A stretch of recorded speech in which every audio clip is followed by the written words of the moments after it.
ሁሉን የፈጠረ አንድ አምላክ በሚሆን እግዚአብሔር አብ እናምናለን። ሰማይና ምድርን የፈጠረ የሚታየውንና የማይታየውን ዓለም ሳይፈጠር ከእርሱ ጋር በነበረ አንድ የአብ ልጅ በሚሆን በአንድ ጌታ በኢየሱስ ክርስቶስ እናምናለን።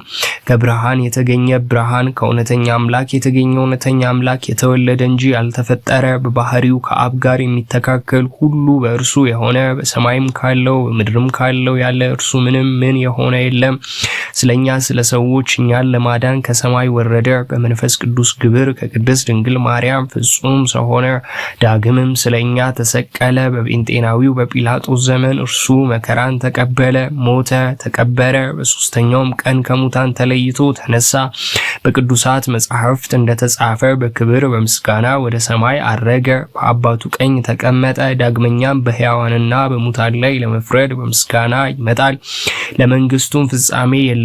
በመንፈስ ቅዱስም እናምናለን። እርሱ ጌታ ሕይወትን የሚሰጥ ከአብ የሰረጸ ከአብና ከወልድ ጋር በአንድነት እንሰግድለታለን፣ እናመሰግነዋለን። እርሱም በነቢያት አድሮ የተናገረው ነው። ከሁሉም በላይ በምትሆን ሐዋርያት በሰሯት በአንዲት ቤተ ክርስቲያን እናምናለን።